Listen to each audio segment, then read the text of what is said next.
Network is here. Hold no punches. I'm real revolutionary right right now. Pow. Support this man, Black Media. He makes sure that our stories are told.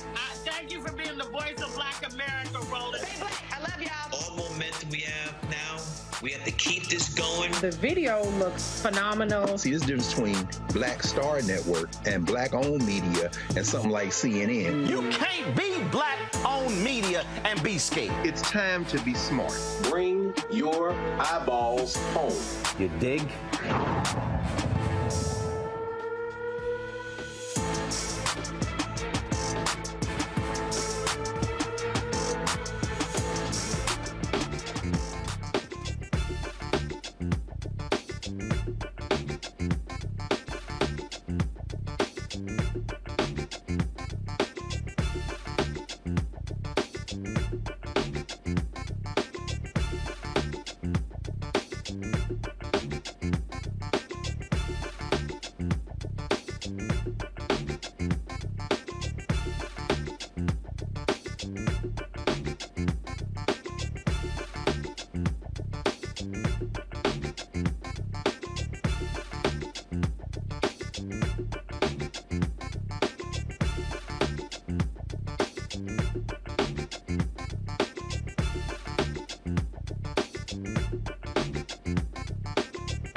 Today is Tuesday, May 30th, 2023. Coming up on Roland Martin Unfiltered, streaming live on the Black Star Network. The recent debt ceiling deal agreement will change access to social programs and start student loan repayments sooner than expected. We'll examine how this agreement will impact African Americans at higher rates, and also what lawmakers are doing to address the concerns. Now, again, it's causing a stir among Democrats and Republicans. GOP members say they're not happy. Some Democrats, progressives say they're not happy as well. That's typically what happens when it's called a compromise. Over the weekend, the 11-year-old boy shot by police in Mississippi spoke out for the first time about his ordeal and how he felt after getting shot. Also, his attorneys have filed a federal lawsuit. Plus, an update on Ralph Yarl, the young African-American shot in Kansas City. He made an appearance over the weekend. A viral video of a white woman harassing two black men over a parking mistake has made the rounds on social media. Her white nationalism was showing. We'll show you that. Plus, in our marketplace segment, we'll speak with Coco Asante, a company founded in 2008 by Ella Livingston, a Ghanaian American who made it her mission to provide chocolate of the best quality using cocoa from her home country. Folks, it is time to bring the funk. Roland Martin Unfiltered on the Black Star Network. Let's go. He's got it. Whatever the miss, he's on it.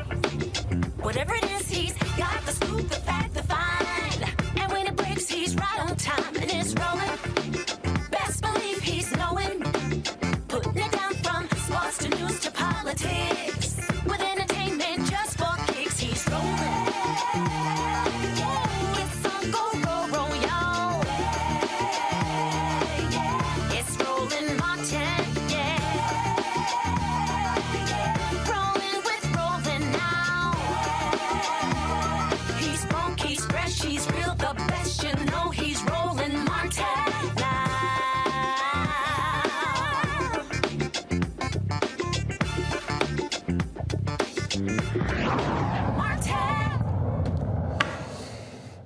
folks, there's an agreement with the debt ceiling battle between President Joe Biden and the House Republicans. Of course, Speaker Kevin McCarthy. Both of them are proclaiming that it is a good compromise, but the reality is it is going to have an impact on the poor in this country. The deal is going to resume student loan payments, hitting borrowers a month earlier than expected for 43 million Americans. Black women have been the greatest impacted by the student loan debt crisis, with women owning 2/3 of America's nearly $1.5 trillion student loan debt, and black women carrying the highest student loan debt of any racial or ethnic group. In addition to the end of the student loan payment pause, the debt ceiling deal's impact on social programs is also set to change. The bill would add work requirements to get supplemental nutrition assistance programs, Medicaid, and temporary assistance for needy families. Those benefits for people up to 55 years old. Now, it would require states to impose work requirements. They impact, of course, poor and low-income Americans more heavily hit by COVID-19, and people rely on these social programs to make ends meet. Now, here's the whole deal. Republicans are complaining they don't have enough time to read it. Also, some progressives who are saying, hey, we're not signed on to this deal anyway, but the reality is it needs 218 votes. Then you got Senator Lindsey Graham, who's whining and complaining over in the Senate by saying, oh my God, this is going to somehow just destroy the military. When we spend nearly $900 billion already on the military. All right, Sharice Crawford, nonprofit program director, research supervisor, and strategist, joins me in the studio to discuss how this is going to impact SNAP recipients. Of course, my panel, Mustafa Santiago Ali, former senior advisor for environmental justice at the EPA, based in D.C. Randy Bryan, the DEI disruptor, also in D.C. What happened to your shimmy new blouse, Randy? Yeah, I was cracking on you last week. Oh, you dressed like a Link today. Okay. Gotcha. Or an AKA, gotcha. All right, Joe Richardson, civil rights attorney out of Los Angeles. All right, glad to have everybody here. All right, Ms. Crawford, let's talk about this whole deal. All right, so what's the deal here? I mean, look, Biden is saying it could be worse. Republicans are saying we didn't get everything that we want. That's typically what happens. We have a compromise. Yeah, I think the center of all of this has to focus on the American people.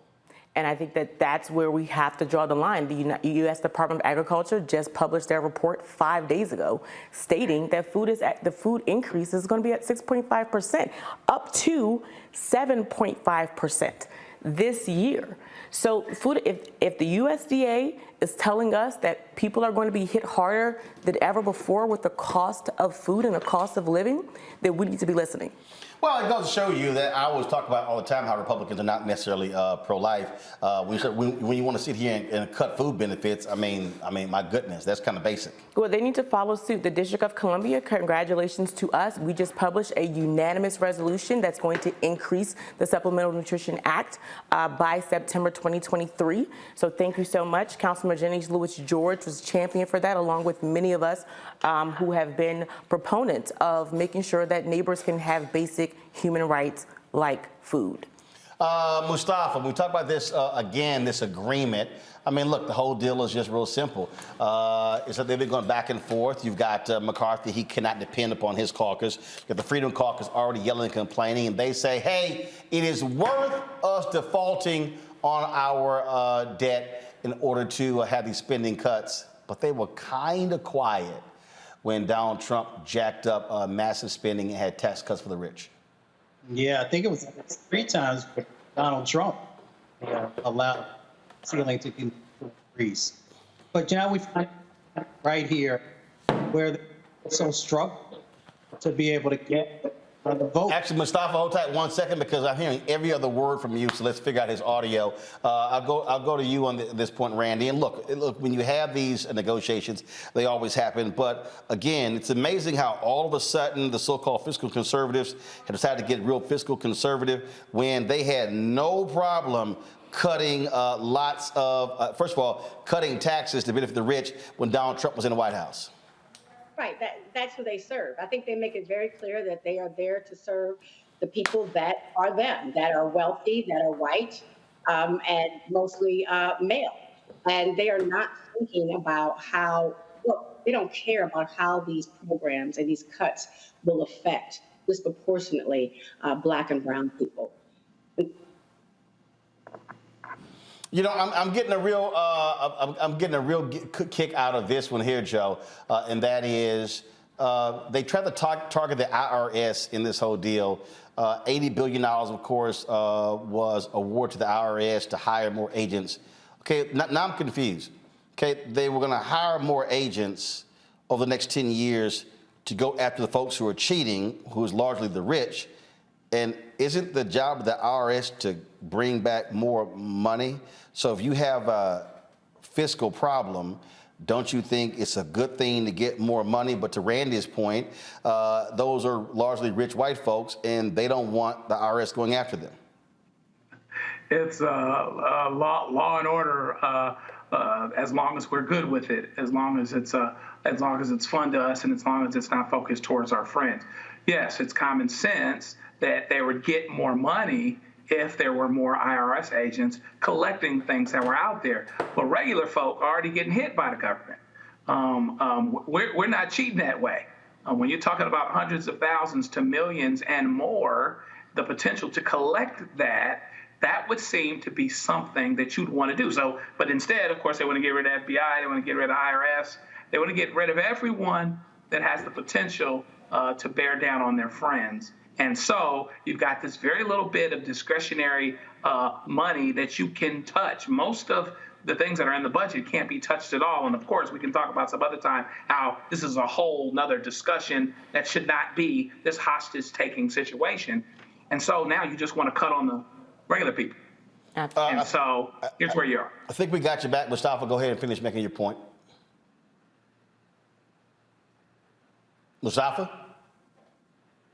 Yeah, I mean, we just got a lot of work that we got to do. We got to continue to keep a spotlight on this. We know that we got 34, 35 million people who go to bed hungry every day. When you have these types of actions, you are continuing to impact vulnerable communities. They put the Mountain Valley Pipeline also as a part of this debt ceiling negotiation and agreement. And we know that that's going to run through lower wealth white community, black and brown and indigenous communities. And it's going to continue to drive the climate crisis. And then, of course, on the student loan side of the equation, we know that we carry a disproportionate burden for our education. So they continue to weaken and deconstruct the things that are necessary to help us to just be able to get to a baseline. I hope that folks find ways to address these additional impacts that they're now going to bring into our communities. Yeah. Here's the whole deal, Sharice, though. It still has to be voted on in the House, and then, of course, it also has to go to the Senate, so it's not like, I mean, this is just an agreement between the White House and Kevin McCarthy. Ain't like it's a done deal. Yeah, it's not a done deal, and neither is our bill. I mean, our bill that just passed unanimously at D.C. Council still has to be approved by our mayor, and because D.C. is not a state, our bill that provides increase in Supplemental Nutrition Act still has to go through Congress. But now's the time for local government to become heroes. Now's the time, while Congress deals with the national policies, local government can step in and say, we're going to observe our fiscal responsibility. We're going to see where our dollars can be reallocated. That's what we've done here in the District of Columbia. That's what I'm proud of as a district resident. And local government around the country should follow suit while our congressional members are working out larger details. I want to go back to that whole defense point. Mustafa, I'll start with you. I mean, I really am cracking up laughing when Lindsey Graham talks about how, oh my goodness, this is going to cripple our military. Last year, $854 billion went to the Pentagon. What the hell is he talking about? Yeah, there were no significant cuts to the military in relationship to this debt negotiations and deal that now seem to be in place. So I'm not sure where the senator gets that information from. You know, the military is fine.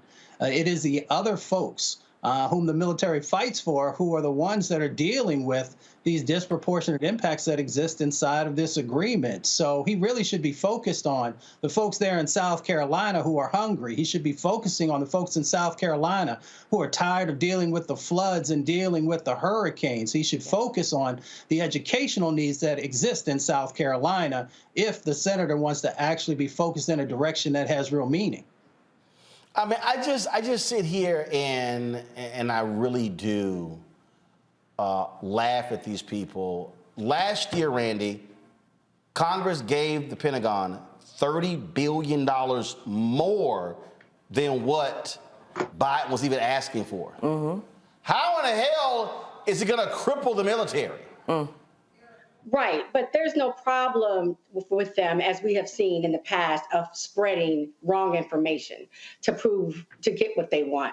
Yeah. The Republican Party is built now on fear. How do we scare Americans into making decisions that keep us in power? And so if you pull out there that all of a sudden the United States of America is vulnerable and we have nothing to protect us and we need to be fearful of the rest of the world, people will make bad decisions and not even think about who's going hungry at night, not think about how will people who have already been disenfranchised now have to take on these student loan debts again, that the only reason that they had to get them, and the only reason that we Black people have to get them at a higher rate is because of white supremacy, because we started out being property. I mean, they don't care about that. It goes back to everything. There's a vein of how do we make Americans scared? And if they're scared, and people believe the dogma, if they're scared, they make really poor decisions and don't think logically and will vote against themselves. Joe, I mean, my goodness, just again, $854 billion. We are approaching $900 billion. We're not far from $1 trillion being spent annually on defense in this country. The people who are jumping up and down are the military contractors. Right, for sure. And some of us have folks in our families, et cetera, that have been overseas and worked. And you know, the folks at the top have quite, you can go back to Halliburton and Dick Cheney and everything else. I mean, the folks at the top have quite a thing going. And by the way, war and, you know, Afghanistan and the things that were going on over the years kept them in business, allowed them to expand, allowed them to continue on. And so it's interesting, whether we have a war or not, we always feel like, and therefore prioritize our militarization, our financing of militarization. And so here we are again, where the military is a sacred cow. And, you know, everybody wants to feel safe and be safe, et cetera. We all got folks in the service and whatnot. But that being said, you know, when you're passing people that are hungry and homeless, to make the point, it ends up being a problem. All right, hold tight 1 second. When we come back, I want to talk about again how much money we actually spend in this country on food. Because you need to understand, you need to juxtapose what we spend on SNAP compared to what we spend on defense. You're watching Roland Martin Unfiltered on the Black Star Network.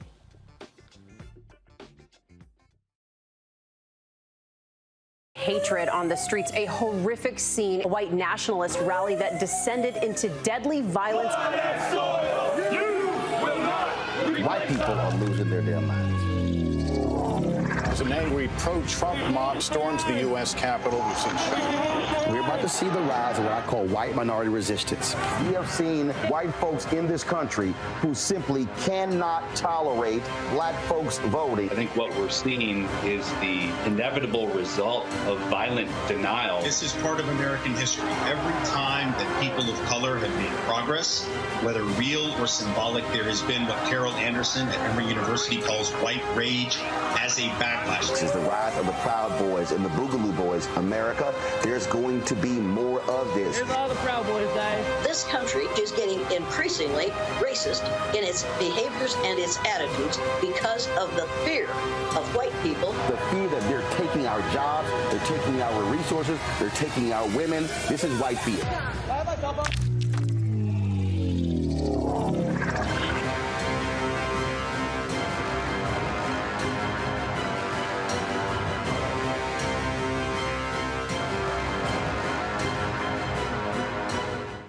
Black Star Network is here. Oh, no punch! I'm real revolutionary right now. Thank you for being the voice of Black America. All momentum we have now, we have to keep this going. The video looks phenomenal. See, this difference between Black Star Network and black-owned media and something like CNN. You can't be black-owned media and be scared. It's time to be smart. Bring your eyeballs home. You dig? Hey, I'm Arnez J. Black TV does matter, dang it. Hey, what's up, y'all? It's your boy Jacob Lattimore, and you're now watching Roland Martin right now. Stay woke.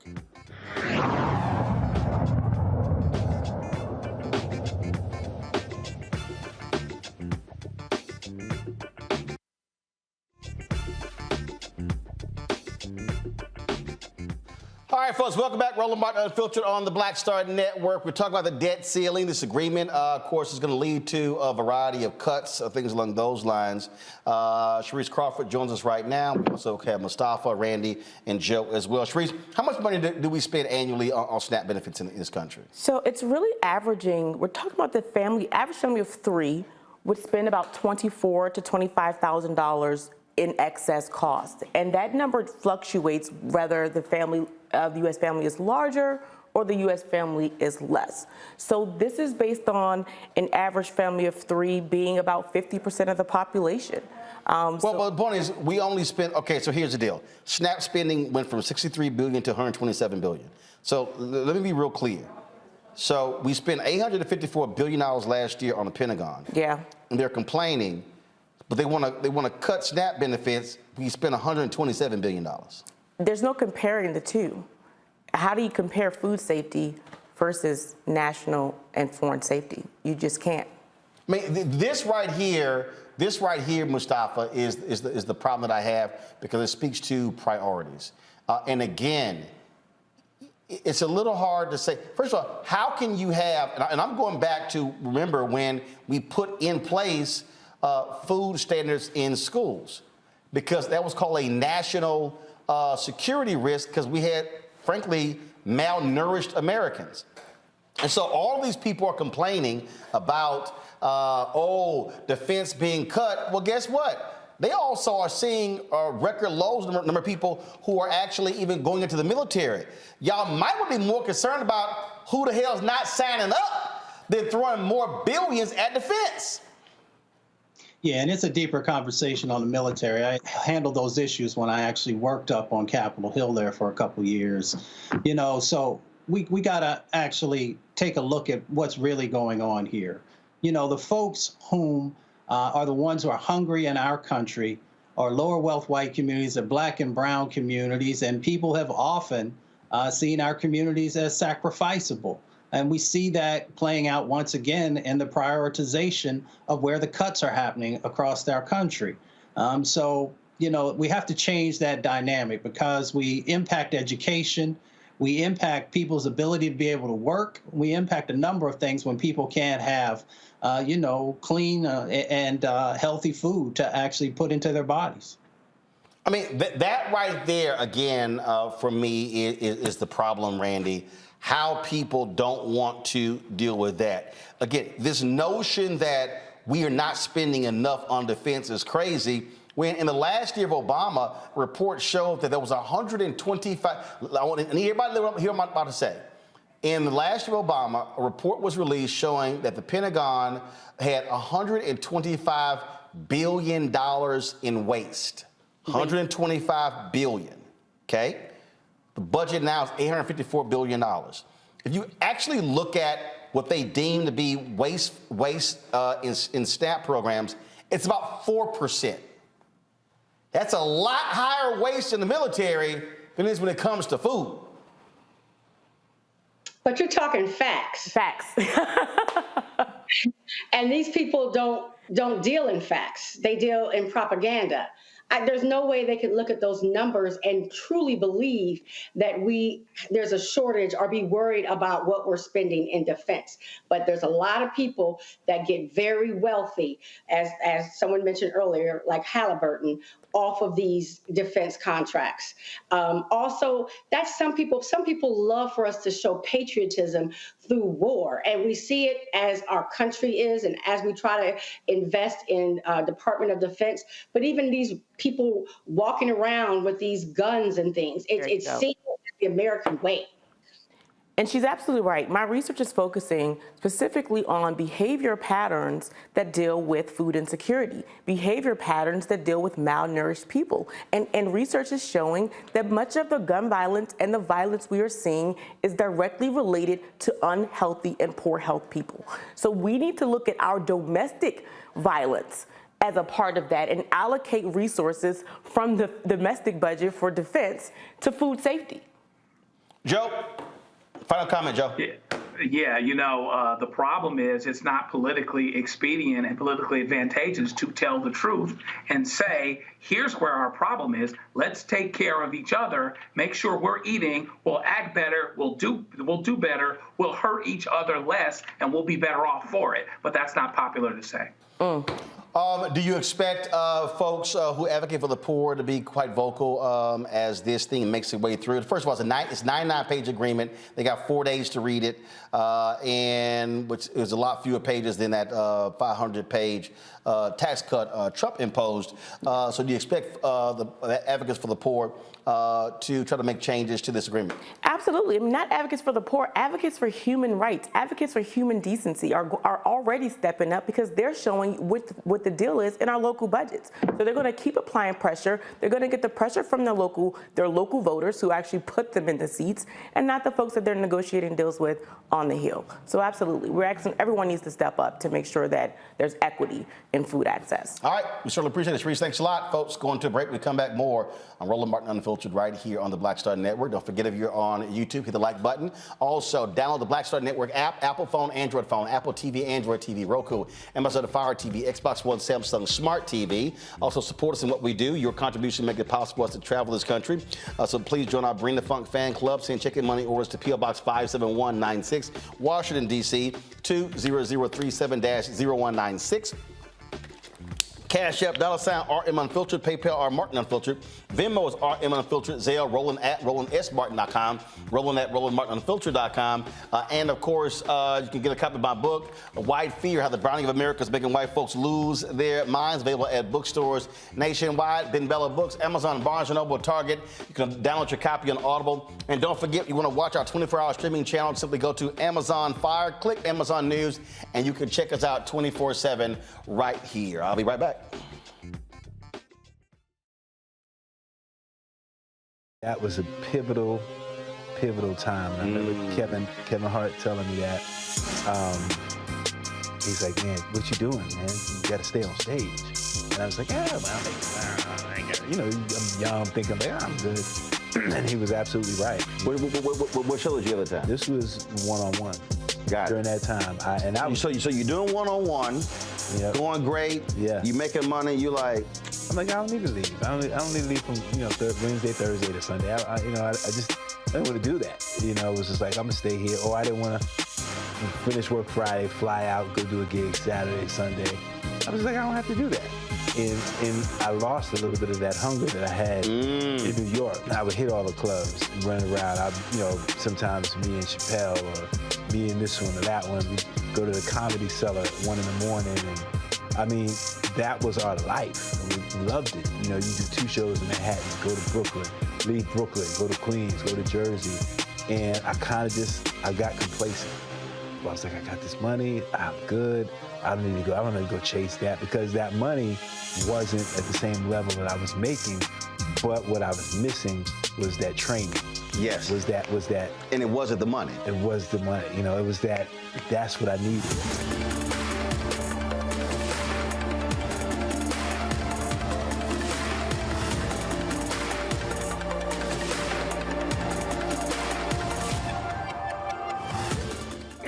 On the frequency right here on the Black Star Network, Shanita Hubbard. We're talking about the ride or die chick. We're breaking it down. The stereotype of the strong Black woman. Some of us are operating with it as if it's a badge of honor. Like, you even hear Black women like aspiring to be this ride or die chick, aspiring to be this strong Black woman trope at their own expense. Next on the frequency right here on the Black Star Network. Hey everybody, it's your man Fred Hammond. Hi, my name is Brescia Webb, and you're watching Roland Martin Unfiltered. Well, I like a nice filter usually, but we can be unfiltered.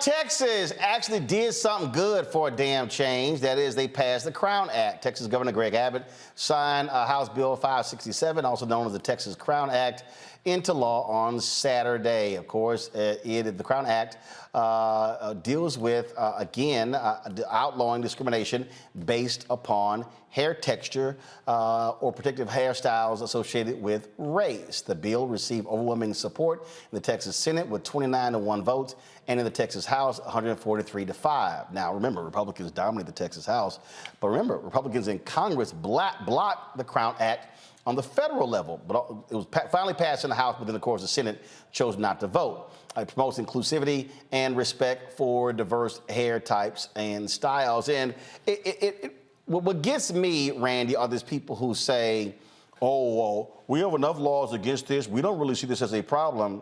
Yeah, because you're white. Right. I was just looking at the video of the people who voted, and I'm like, and we expect them to represent us and advocate for us, but I am so happy that the Crown Act passed. It's a shame. I don't think people recognize that it is legal for most states to discriminate against us for the way that our hair grows out of our heads. In most states, the vast majority of states.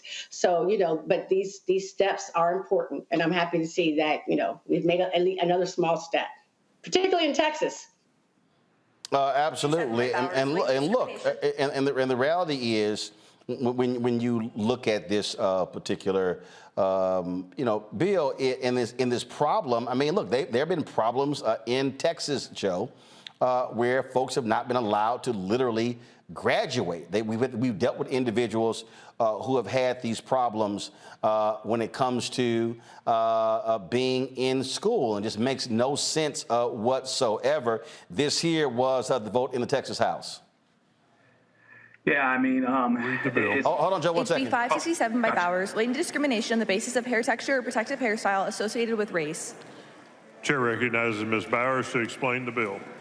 Thank you, Mr. Speaker and members. This is HB 567 that we strongly voted out yesterday, the Texas Crown Act. I want to thank you that we passed this yesterday, and I hope we'll do so today. I move final passage. The question occurs on final passage of House Bill 567. This is a record vote. The clerk will ring the bell. Show Ms. Bowers voting aye.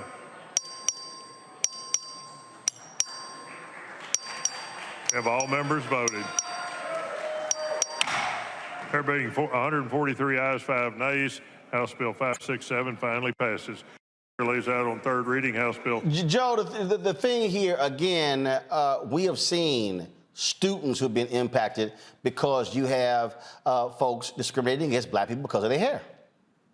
Right, and you've actually seen this nationwide. People that were trying to play ball or doing whatever they was doing, and they would say, I think one was a wrestler in another state. Hey, you can't wrestle, you can't compete, you can't do what it is that you're supposed to do unless you cut your dreadlocks, unless you cut your hair, unless you somehow present differently than fundamentally what you are. To be perfectly honest with you, I'm surprised that Texas did this, not because Texas isn't diverse enough. Texas is diverse enough. Texas has enough different types of people to understand this. But on so many ways, frankly, Texas gets it wrong. I'm pleasantly surprised that they got it right, because this is a fundamental thing. People should not be discriminated against because of the way that their hair grows. And so I'm glad that they got it right. Mustafa, it was our alpha brother Boris Miles who actually carried this forth in the Senate. Here's him speaking on the Texas floor. Suspend Senate rule order business to take up and consider House Bill 567 by Retta Andrews, known as the Crown Act. Members, House Bill 567 prohibits hair-based discrimination, which is a denial of employment, education, and housing opportunities because of hair texture or protective styles, including braids, locks, and twists. Members, I want you to know that this is a good bipartisan bill that passed out of this chamber in the 87th legislative session. It has to do with discrimination of things. Discrimination like this is new. is nothing new, with 80% of black women stating that they have had to change their hair to fit their work setting. This leads black women to use hair straightening products, which, according to new studies, can increase the chances of developing uterine cancer. The bill will prevent Texas from being denied employment or housing simply because they choose to wear their hair in a natural protective style. This bill will not interfere with OSHA regulations on job sites or safer hygiene. It does not create a new protective class, and it does not harm our business community. HB 567 will prevent discrimination. Members, Mr. President, I move suspension. Chair lays out third reading final passage. House Bill 567. Secretary, read the caption. House Bill 567 relating to discrimination on the basis of hair texture or protective hairstyle associated with race. You are recognized on final. Mr. President and members, I move final passage of House Bill. Again, Mustafa, this is something that we specifically impact. It first passed in California. They try to get it on the federal level, so the folks who support this, they've been going state by state by state, but there really should be a federal bill. Oh, without a doubt. I mean, this is common sense legislation. So it's good to see, first, our brother pushing this, but secondly, that the Texas legislature finally has moved forward in a positive direction on something that impacts our communities, and let's also be clear, other communities as well. So hopefully the feds will finally get it right and do this also, because as has been shared, this discrimination has been happening for a long time. I've worn my hair in the style that folks see for decades now, so I know some of the conversations and some of the impacts that can happen in that space. But it really is a message for young people that they can truly be who they are. And we can finally start to also make sure we're addressing some of these black maternal health issues that are also connected to hairstyles and straightening and other things that our dear brother just shared. So it's the right act at this time, and hopefully it'll happen on the federal level. All right, folks, I got to go to a break. We come back. Some breaking news. Remember that New Jersey councilwoman, the sister who was gunned down outside of her home? Well, authorities announced an arrest about an hour ago. We'll tell you exactly what happened in that particular case. You're watching Roland Martin Unfiltered right here on the Black Star Network. When you talk about blackness and what happens in black culture, we're about covering these things that matter to us, speaking to our issues and concerns. This is a genuine people-powered movement. There's a lot of stuff that we're not getting. You get it, and you spread the word. We wish to plead our own cause. Too long have others spoken for us. We cannot tell our own story if we can't pay for it. This is about covering us. Invest in black-owned media. Your dollars matter. We don't have to keep asking them to cover our stuff. So please support us in what we do, folks. We want to hit 2,000 people, $50 this month, raise $100,000. We're behind $100,000, so we want to hit that. Y'all money makes this possible. Checks and money orders go to P.O. Box 57196, Washington, D.C. 20037-0196. The Cash App is $RM Unfiltered. PayPal is R Martin Unfiltered. Venmo is RM Unfiltered. Zelle is Roland at RolandSMartin.com. On Next, A Balanced Life with me, Dr. Jackie, the necessity of believing in things you can't see. It's called faith. It comes in all shapes and sizes, and it's powerful. And it's a big part of being able to live a balanced life. The valley I experienced being a cancer survivor was one where my footing was completely unstable. I had no idea what to do. And in that instance of not knowing what to do, I had to rely on faith. That's all next on A Balanced Life, only on Black Star Network. Hi, I'm Vivian Green. Hi, this is Essence Atkins. Hey everybody, this is your man Fred Hammond, and you're watching Roland Martin, my man, Unfiltered.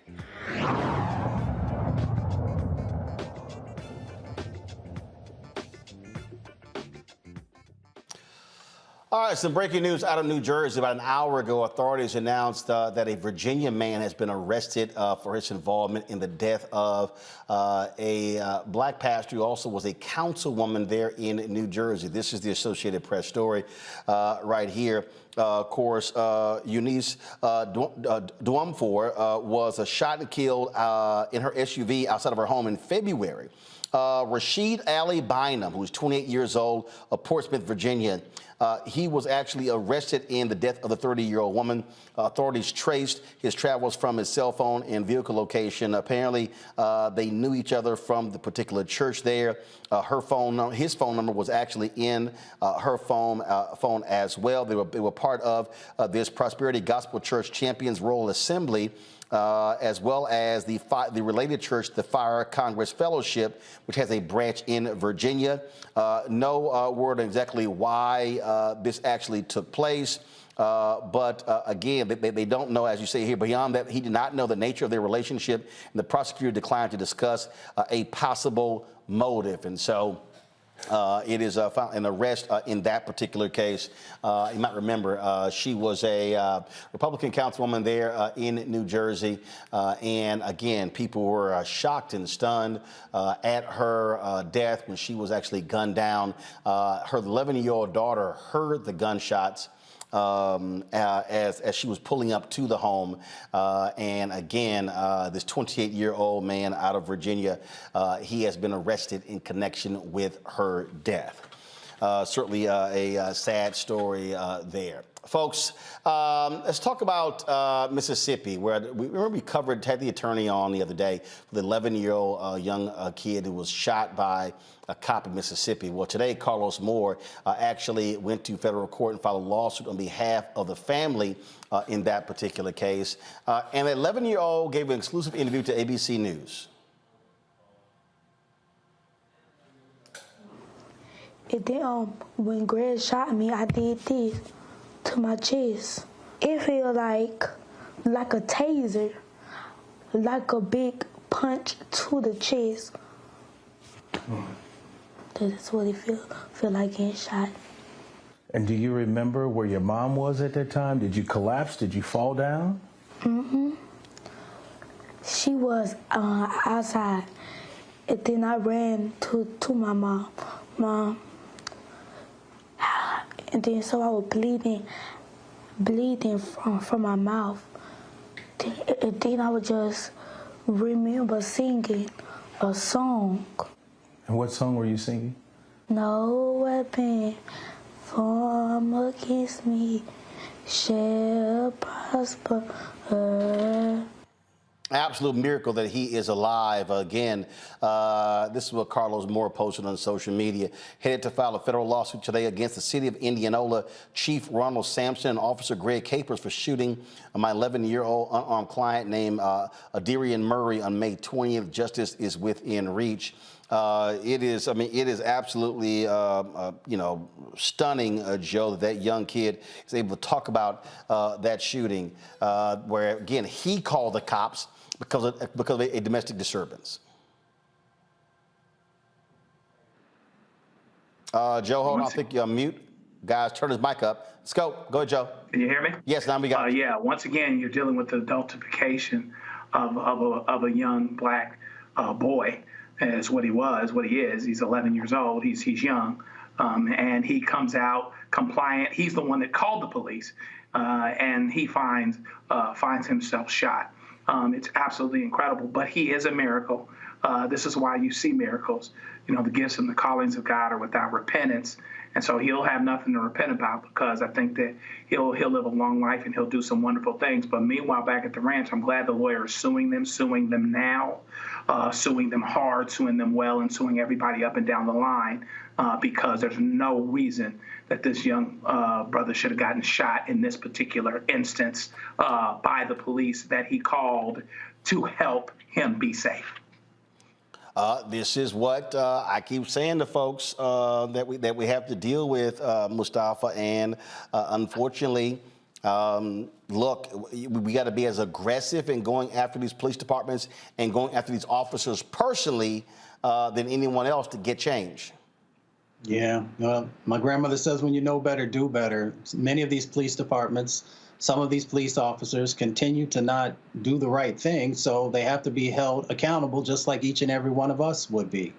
And, you know, you continue to break trust. And when you break trust, that means people are not going to pick up the phone when they actually need you. People are not going to, rely on you to keep them safe.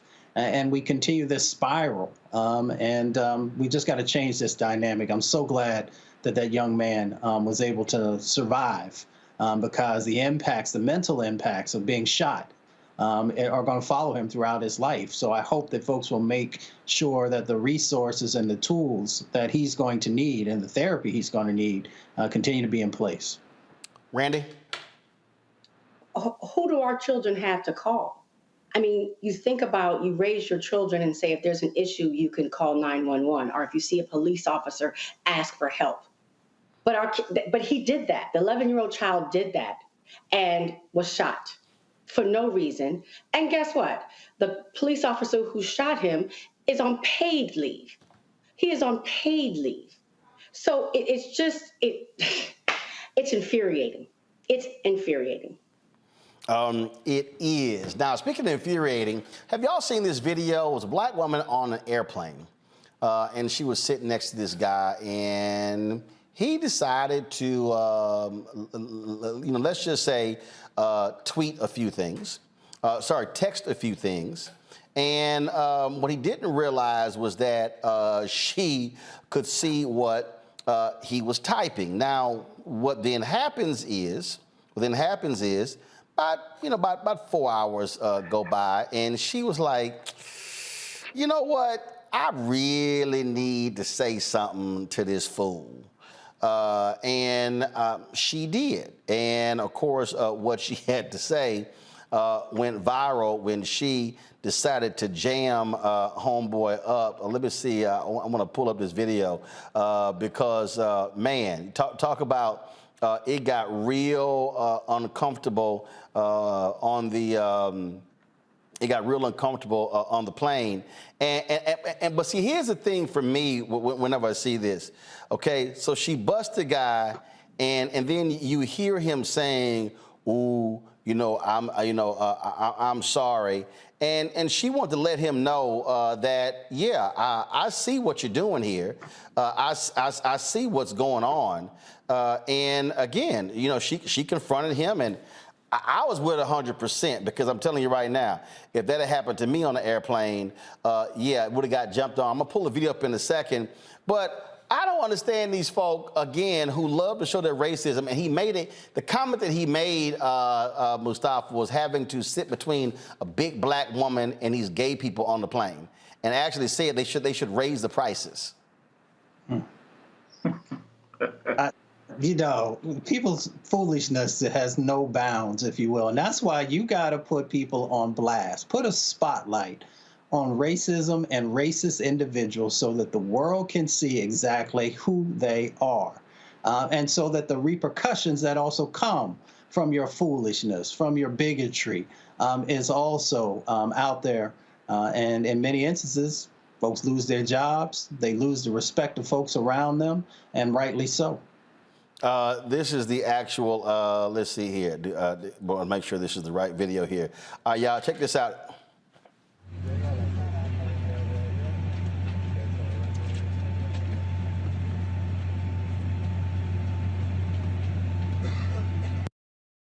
So you can see what he had to say. I wasn't going to say anything, but I decided I want you to feel as uncomfortable as I do.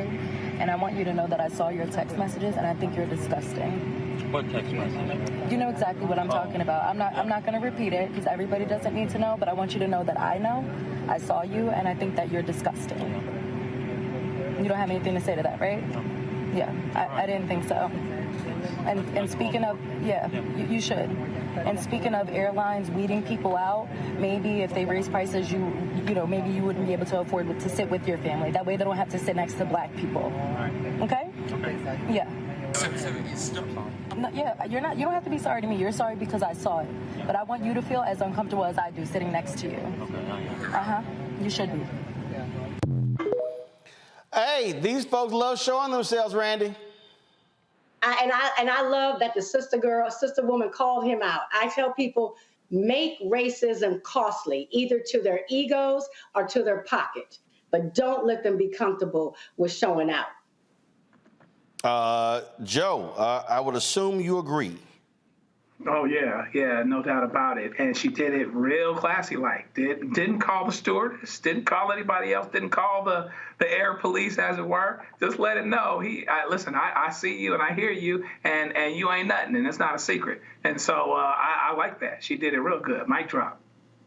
You know, and again, look, these folks sit here and they do these things, and again, they show themselves repeatedly. And look, I'm all about utilizing the device. And so I just want to let y'all know again, I just want to give y'all a tip. So if y'all are confronted, if y'all have to deal with these crazy racists, so I want y'all to shoot this direction. Okay, I want you to shoot horizontal or landscape, so that way it fills the whole screen up. Otherwise, go back. Otherwise, when you shoot, when you shoot like this, well, it looks like that. So that way, we need to get all of their stuff in the screen so we can see exactly what they're posting. So you see right here how she, how they froze it. So yeah, just a little tip, y'all. Just go ahead and just shoot horizontal landscape. All right, I gotta go to a break, and here's the deal, y'all. It's a couple of videos we're gonna show y'all, which are absolutely crazy. One of them, this white attorney in New York. Why does he snatch the wig off of a sister's head? Walking down the street, he just snatched the wig. He ain't got a job today. Then you got a white woman mad because somebody parked for 30 seconds and she decided to block them in her car. Then folks are really outraged over some Juneteenth banners in South Carolina with white people on the banners.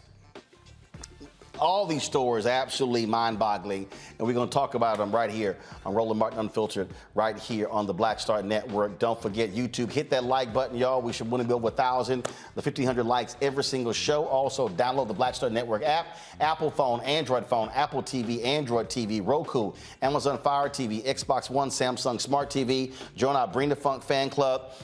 Send your check and money orders to P.O. Box 57196, Washington, D.C. 20037-0196. Cash App, $RM Unfiltered. PayPal, R Martin Unfiltered. Venmo is RM Unfiltered. Zelle, Roland at RolandSMartin.com. Roland at RolandMartinUnfiltered.com. We'll be right back. Next on the Black Table with me, Greg Carr. We welcome a towering intellect, activist, master theorist, prolific author, and unstoppable firebrand for champ. The one and only Dr. Errol Henderson joins us to talk about his new book, The Revolution Will Not Be Theorized, Cultural Revolution in the Black Power Era. And this is what's going on in so much of academia and in some movement circles is an anti-Black nationalism. It's an hour of power that you don't want to miss. That's right here on the Black Table on the Black Star Network. I'm Deborah Owens, America's Wealth Coach, and my new show, Get Wealthy, focuses on the things that your financial advisor and bank isn't telling you, but you absolutely need to know. So watch Get Wealthy on the Black Star Network.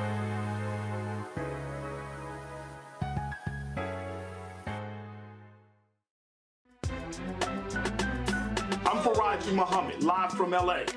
And this is The Culture. The Culture is a two-way conversation. You and me. We talk about the stories, politics, the good, the bad, and the downright ugly. So join our community every day at 3 p.m. Eastern and let your voice be heard. Hey, we're all in this together. So let's talk about it and see what kind of trouble we can get into. It's The Culture, weekdays at 3, only on the Black Star Network. Hi, I'm Gavin Houston. Hi, I'm Carl Payne. Hey, what's up, y'all? It's your boy, Jacob Lattimore, and you're now watching Roland Martin right now.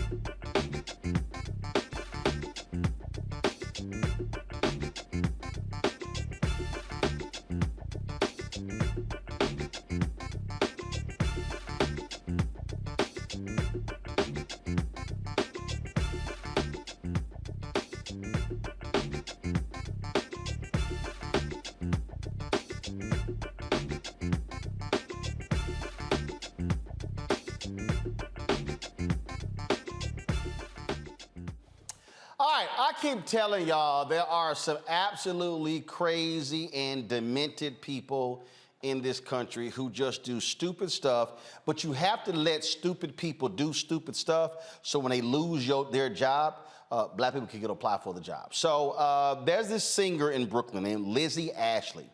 So Lizzie posted a video, y'all. She posted a video on social media where she was just minding her business, walking down the street, and you know, just minding her business, when this fool decides to literally snatch her wig off. Okay, so she just minding her business, walking down the street, and he just snatched her wig off. Now, she posted this video on social media. It's gotten just hundreds of thousands of views since she posted the video. So let me go ahead and get it ready here. All right, so y'all, this is what she posted on TikTok. Reason? For what reason? For what reason did you take my wig off? Because what made you think that that was the good thing to do? No, what made you think that that was the good thing to do? Please. For what? For what? Why did you do that? What makes you think that that's okay? Is that funny? Is that funny? Apologize. You don't even fucking know me. No. Do you hate women or something? Please. Why did you take my wig off and keep walking? Hello, Anthony Ulrich of New York City. All right, so she put it out on social media, and look, people were like, yo, we found this dude. And so she actually was quite interesting. She goes, damn, y'all good. She goes, it didn't take y'all long at all to find this guy. Watch this. Why did you take... Cause you had a bad day, you take it one down, you sing a sad song just to turn it around. You say you don't know, you tell me don't lie, you were gonna smile. Did not take long for little Anthony to be found. And so what ended up happening was they found out that he's an associate lawyer in New York City, or I take that back. He was an associate lawyer in New York City because after folks found his employer and then they found it on social media, what was posted here. We have been made aware of a video of a non-work-related incident involving one of our associates circulating on social media. We take seriously any inappropriate behavior by any employee, whether inside or outside the workplace. This associate is no longer with the firm. All right, F around and find out, Joe. You know, this cat just wasn't thinking, you know, at the end of the day. And on top of everything, as a lawyer, he's supposed to act a certain way. You're an officer of the court. It's okay to take a load off and to relax, but you should not fall into moral turpitude. You should not fall below a certain level. And if not for your own enlightened self-interest, don't do anything that'll get you in trouble legally or morally, because people will bang on you. I was just saying last week on a thing we do call the legal moment, do not do anything. You know, let's have a discussion about what you should post on social media, what can get you fired or whatever else. Anything you would have to explain later, don't do it. Hello? But in any event, my dad used to say, a hard head makes a soft behind. I didn't know what he was talking about, but I do now. And I imagine that our former associate knows as well. You know, obviously, this sister was greatly bothered by what took place, Randy, obviously. And there were several different posts that she made on her TikTok channel talking about what took place. And again, it was when the post continued, and all of a sudden, other people began to see it. They begin to pick up on it, and then it began to pick up steam. And again, this is just a sister who was minding her own business. This right here is the first post that she made after that video. I'm safe. But look at this. If you pull the wig, it looks like it's gonna come off, right? And then it gets stuck because it has combs in it. So he ended up pulling my hair. In order to officially take it off, you have to then yank down and then try your best. It's still not coming off. He dead pulled my whole wig off. Like, I just got home. I'm safe. But Now, look at this. You tell in the video, homeboy is inebriated, but again, this idea that you can just walk around and just grab a black woman's hair and like, yeah, we all good. It shows that he had no respect for her as a person. He illustrated that he thought that he was superior to her. Why would you do that? And, you know, I get sick of people always using alcohol as an excuse. He said, oh, I was drunk. Drunk people don't go around just ripping people's wigs off or even feeling as if they have the right to touch people, particularly people that they do not know. So I am happy that the law firm dealt with him swiftly. And I'm particularly happy that that sister recorded her reaction and what happened. There's power in recording these days. Indeed. And this is what she said after his identity was determined. Everyone, because I know people are writing like, yo, I did this, I did that, I did this. Yo, I appreciate y'all. Like, I did not go to waste. I did every single thing that certain people told me to do. I can't go into too much detail. But Tuesday, I will take action. Today's a holiday, so have a good day, guys. Peace, peace. Thank y'all. This here, I'm unable to say more at the moment as I move forward legally. I appreciate everyone who identified, called, and emailed. Once I receive an update, I can share, trust, and believe I will. Thank you again. You know, Mustafa, a lot of we were talking about the Crown Act just a little bit earlier, and what folk don't get is you got these folks out here who just believe they can just walk up to black women and touch their hair, and like they're somehow fascinated by it. I can give you numerous examples of folks who have had to deal with that. Over and over and over again, because you got these folks who just are stuck on stupid and think that they can just.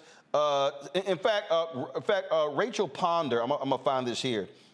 She posted something on TikTok, same thing, where this guy wanted to just pat her head. And she was like, "Did you just pat me like I'm some damn pet?"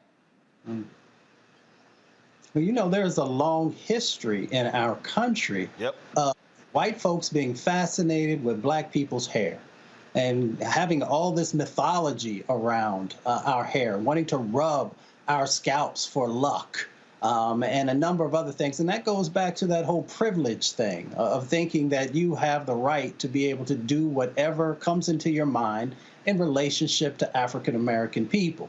And this is just another example of power and privilege, and this individual believing that there would be no ramifications for his actions, and he was incorrect.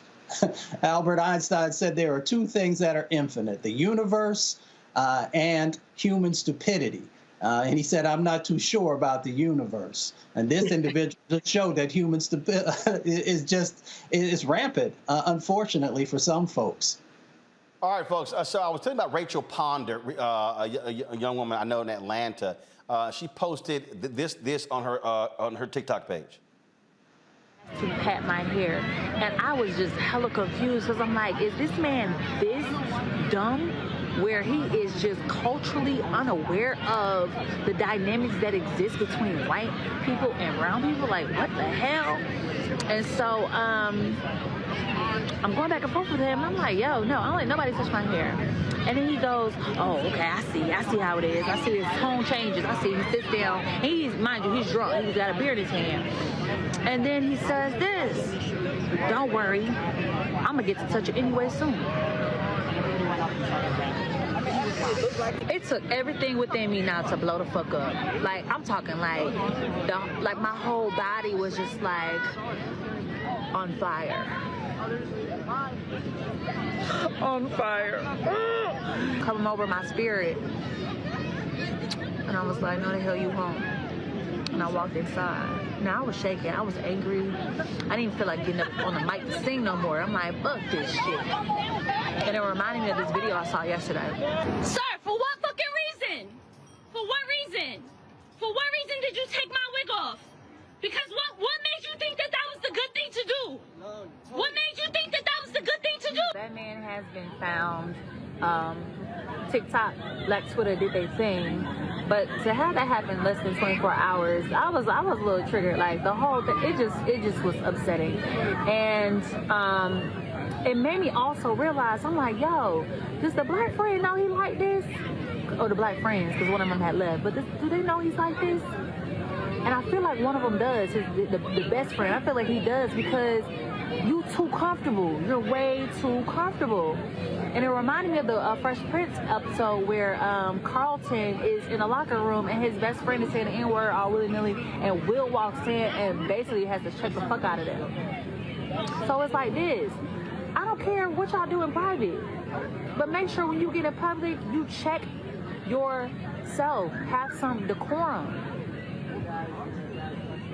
Because baby, you'll get yourself hurt.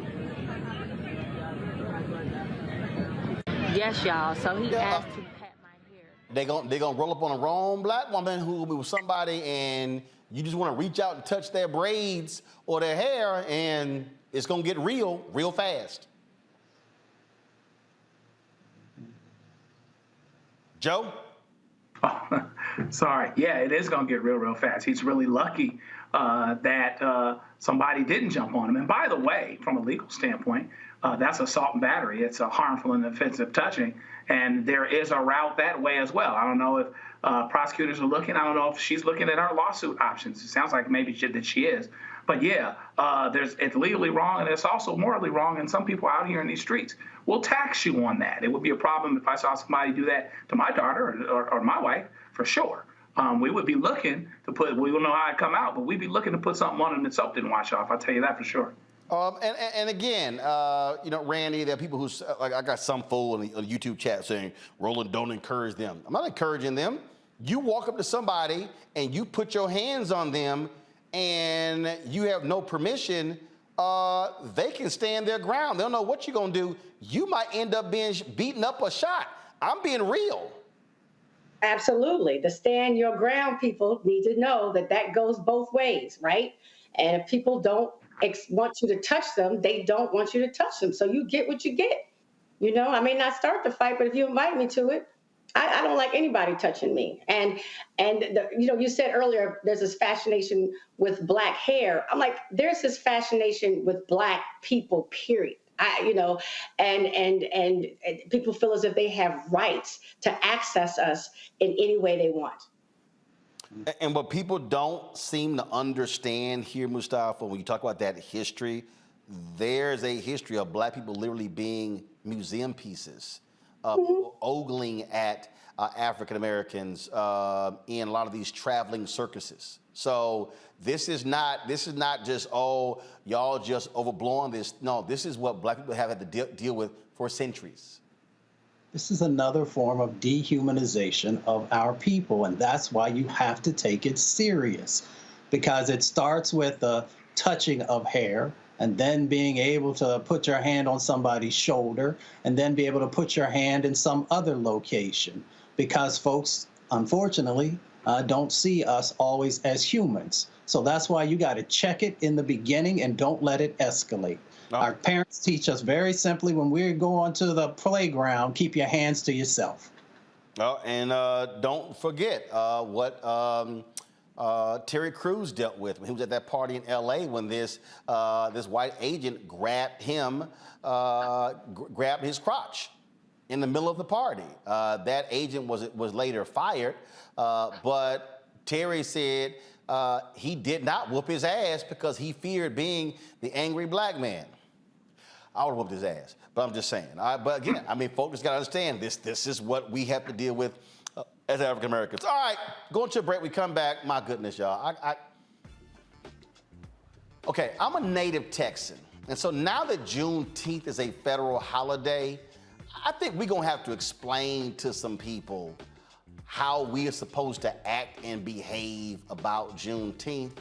especially some clueless ass people in South Carolina. Wait until we break this story down for y'all.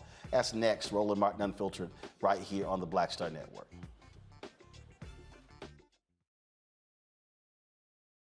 Hatred on the streets, a horrific scene, a white nationalist rally that descended into deadly violence. White people are losing their damn minds.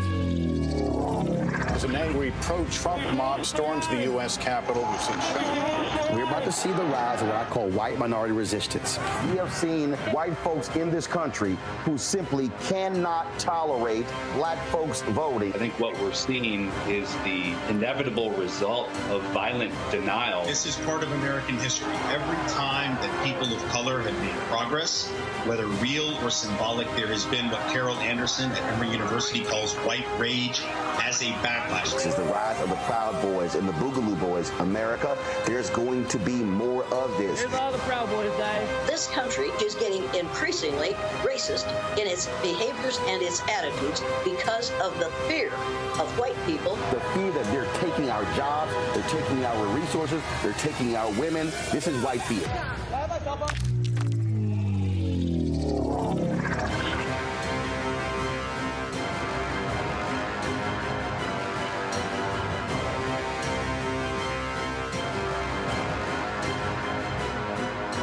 Black Star Network is here. Oh, no punch! I'm real revolutionary right now. Thank you for being the voice of Black America. All momentum we have now, we have to keep this going. The video looks phenomenal. See, this difference between Black Star Network and black-owned media and something like CNN. You can't be black-owned media and be scared. It's time to be smart. Bring your eyeballs home. You dig? Hey everybody, it's your girl Lunel. So what's up? This is your boy Earthquake. Hi, I'm Chaley Rose, and you're watching Roland Martin Unfiltered.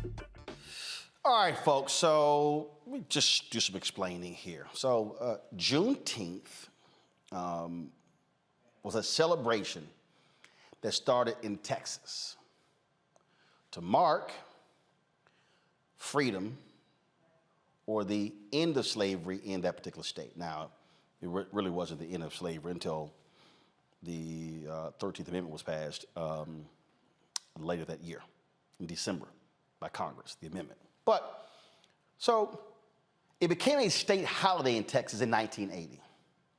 Now, I'm born and raised in Texas, so we've celebrated Juneteenth my entire life, okay? It's about freedom. Freedom, okay? For black people, okay? It is the only annual holiday or event that actually even acknowledges the reality of slavery in the United States. All right, that's what it is. So things got a little interesting in South Carolina. When in Greenville, this brother decides to have this event, okay? So they erected some banners in South Carolina. Now we're talking about South Carolina, y'all. That was the first state to secede from the Union because they wanted to keep slavery. So out of anybody, they really wanted to keep slavery. So here are the banners that went up in this city right here. So you see these banners, you got a couple smiling white folks, Juneteenth, and it says an upstate, drop the lower third, please. An upstate celebration of freedom, unity, and love. And so you see, now go back to the other one, because I want you to see the website, because the website is, go back to the other, is Juneteenth, JuneteenthGVL.org, JuneteenthGVL.org. And so obviously that is for Greenville. Well, let's just say that, you know, when those banners got posted. A lot of folks are like, what the hell is this? What the hell is this? Now, so these were the banners, okay? So the organizer apologized for featuring whites and Latinos. So Reuben Hayes, who's the executive director of Juneteenth Greenville, he initially defended the banners, saying they intentionally represented a varied spectrum of races. Now, here's what he said in the Greenville News initially. Juneteenth is about celebrating freedom, celebrating culture through music, food, art. Freedom is worth celebrating. I think we can all agree about that. I've celebrated now, listen. He said, I've celebrated the 4th of July all my life. It's the most important, it's the most American thing you can do, right? But that Independence Day did not include all Americans, and until all of us were free, were we really free? That's why education about the history of Juneteenth is so important. It represents the complete freeing of America. First of all, he's wrong as hell. He don't even know what he's talking about, okay? Now, he was asked, what do you say to people who don't look like you, people who may be reluctant, who might feel like it's not their holiday to celebrate? Like that, it is a black holiday, okay? So he then goes on to say, like that, it is a black holiday celebrated because it was a black thing that happened. But in order for this holiday to even come, 500,000 Americans had to die in the Civil War. If you really know the history or really understand it, there's no denying that this is one of the most significant holidays in our nation's history, the most American holiday. It's just that it happened on the backs of African American slaves, and some folks just don't want to make that connection or association. But that's just the fact of the matter. It is an American holiday. Okay, Reuben. Lord have mercy. Lord have mercy. Poor Reuben. Well, Reuben got a lot of heat, and a lot of folk had to sit here and jack him up. So he later apologized. After that, those initial comments didn't go over well. So here's his apology. This is from Lil Reuben. We would like to offer an apology to the community for the presence of non-black faces being represented on 2 flags representing Juneteenth.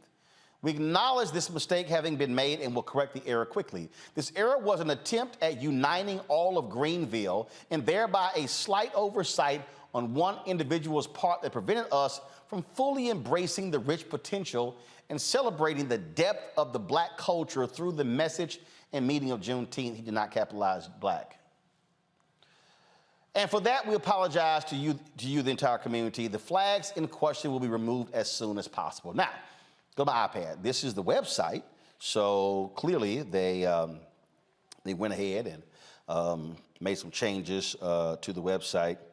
And then, so you see all of these different events they got down here and all the stuff they're doing. And this is what, blah, blah, blah, blah. This is the whole thing. This is their event schedule. So you see they got Truth and Revelation of Freedom, Freedom Ride, Job Fair, Black Economic Mobility, Royal Gala, Wellness Event, Mega Fest, all that sort of stuff. All different things that you can do in Greenville for Juneteenth. At the bottom it says, honor the proud legacy of Black Americans. Now, let's be clear, Mustafa, and people that understand history. There were white folks, there were abolitionists, there were people who fought slavery, there were people who absolutely believed in freedom for the people who were enslaved of African descent. But what people need to understand is that now that Juneteenth is a national holiday, I really need a lot of black folks in other parts of the country to maybe come holler at us in Texas to learn how Juneteenth is to be celebrated, so they don't screw up this nonsense again. Yeah, that would probably be to everyone's benefit. You got to be careful also the commercialization that begins to happen to holidays. And when that begins to happen, people then want to make sure that that everyone can feel like they played a significant role in whatever that particular holiday may have been. And even though, as you said, there were abolitionists and other white brothers and sisters who helped, the formerly enslaved folks to find freedom,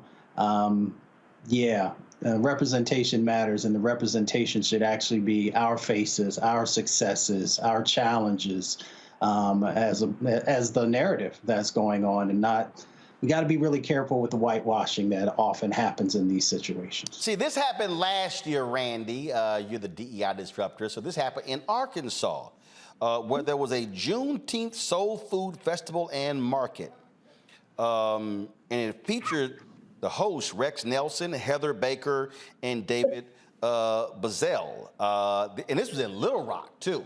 So I'm just saying, Randy, again, as a native Texan, as somebody who has celebrated numerous Juneteenths in my 54 years, Arkansas, that's not quite how you might want to celebrate Juneteenth. I can't help but to laugh because it's just so ridiculous. And this happens every year. We know we're going to see some product that you roll out for Juneteenth that's going to be just an embarrassment. But the sad part is, or the interesting part is how the default is to center white people. White people don't want to be left out of anything. And so that you would advertise about Juneteenth using a white couple, like that there's no correlation whatsoever. So it just shows our propensity for white to lean toward white-centeredness. And his earlier statement, I read a statement that he said earlier about they wanted to ensure that they were being inclusive. And people don't understand that DEI or any efforts around diversity and inclusion came from repairing something. It fixes a problem because most things are already majority white. So you look to diversify, right? You look to include other people and make sure that they feel safe and comfortable and seen. It was not designed to ensure that white people felt included in every story, in every event. Not saying that they cannot participate in it, but they certainly shouldn't be the center of it. And so if y'all want to understand, again, the folk who don't understand this. So last year, CNN did this broadcast on Juneteenth from the Hollywood Bowl. It was a concert. So this year, now I want y'all to check this out. So this is what CNN announced. Live Nation Urban, live from the Greek Theater. Juneteenth, a global celebration for freedom. And so they're gonna simulcast this on OWNs, being produced by Live Nation Urban and Jesse Collins Entertainment. And you see right here from the Greek Theater in Los Angeles, the concert with acclaimed music icons, including Miguel, DeVito, Jodeci, and more to air worldwide. And they got SWV, Coy Leray, it's gonna be Questlove, now, so allow me to unpack this, okay? Allow me to unpack this, okay? So here's what I need people to understand about Juneteenth. And so this is the education for Black people. Our celebrations in Juneteenth were not solely parties. They were not solely concerts. It was a continual quest for freedom. So when we had Juneteenth events in Houston, we had concerts, barbecues, voter registration, political education, economic education. It was a cornucopia of things because it wasn't just a big old party. Second of all, what CNN gets completely wrong, Juneteenth, a global celebration. Juneteenth ain't global. Right. Let me say it again, CNN.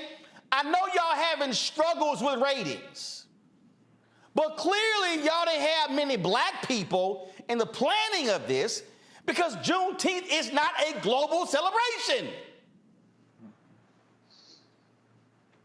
It's not a worldwide holiday. And so the question I would then have Joe for CNN is, what else y'all gonna talk about besides the concert? In fact, to the organizers of the concert, what else are y'all gonna have at the Greek Theater other than performances? Are you going to have political conversations? Are you going to have economic conversations? Because that's actually what we've always done when we had Juneteenth events. And so what I hope, Joe, is that black people are not going to allow non-black people to trivialize and compartmentalize and narrow Juneteenth into another shuck and jive day where black people entertain us with their talents, but we don't want to deal with all the other stuff that black folks have to contend with in the continual quest for freedom. Yeah, I mean, I'm a deal maker, in the practice. So hell, let's make a deal. As soon as we truly are free and we're everywhere we need to be, we will have a celebration. We'll make it global because we want to shout at the rooftops, and we'll even let the white folk be on the posters in South Carolina. But meanwhile, back at the ranch, the situation actually is that we aren't there yet. Not long after this and the Reconstruction, which was just for a brief moment, we had Jim Crow. We had those things rolled back, and in South Carolina and other places. This is in another breath where things are happening, laws are getting passed that restrict freedom and that take away and have the potential to bind and oppress. So we're not there. And so, yes, we do need to make sure that we keep our hands to the plow here, for lack of a better term, and continue to move us along, because there is so much work to do, and we cannot allow a holiday to be commercialized, whitewashed, made more attractive, made into a money-making opportunity without not only understanding what Juneteenth was actually about, but the fact that we aren't where we need to be yet. So what are we truly celebrating? Add education, add political action, do something towards organizations that are working towards voting rights, do something that actually moves us forward. So maybe the few people that had this idea that Juneteenth was going to take us to a place and emancipation was going to take us to the place can still continue along that continuum. See, the thing that I want us to see, it's called being real intentional. And I'm not just focusing solely on the CNN thing. And I appreciate this. You're having this Juneteenth concert at the Greek Theater. But here's my question. Is the Greek Theater black owned? Now, I'm aware, Mustafa, that Jesse Collins Entertainment, Jesse is African-American, owns it, producers, and they just brought them on to do the Emmys, they do the BET Awards, all of that. But see, again, I know my roots. In fact, I'm just going to use us as an example. And so this is the first time I'm revealing this because we just solidified it last week. So on June 17th, the Black Star Network is going to have an event in Houston for Juneteenth on June 17th. And we're going to also on that day make a much larger announcement about something that is going to be on an annual basis. We'll get into that later. But when I was looking for venues, I specifically said, I want a black-owned venue.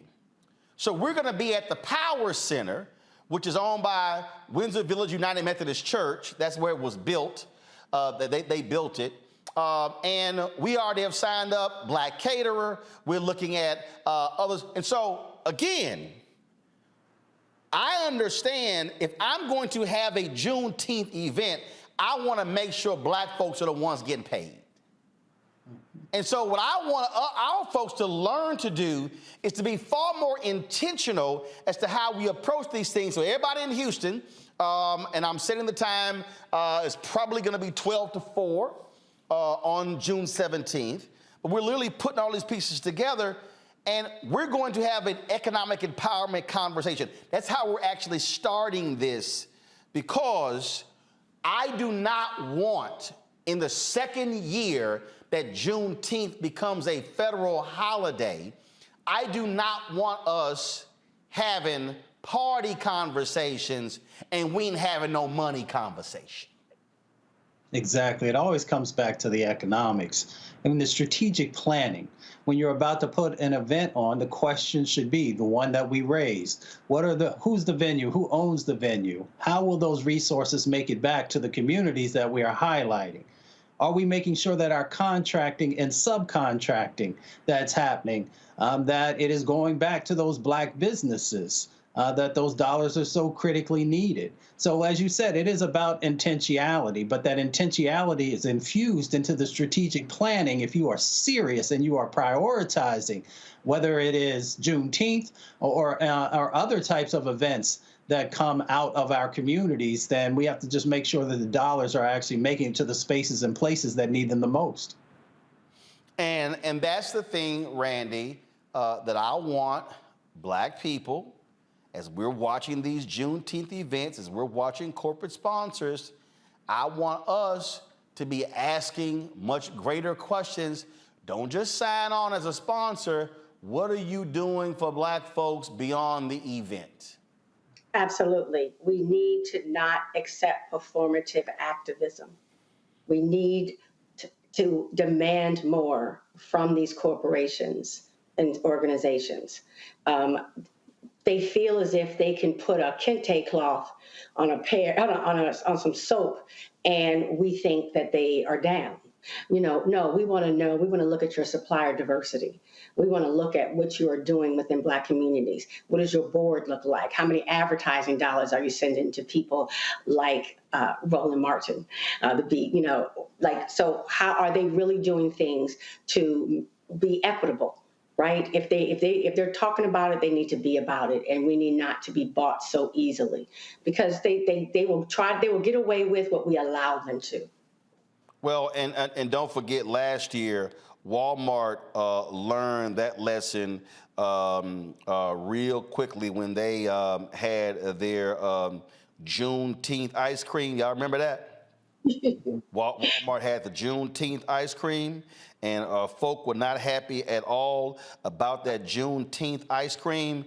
And see, again, if Walmart had actually called some black people like me, I would have told them, see, had y'all actually partnered with a black-owned ice cream company. See, some of y'all gonna pick up on that real.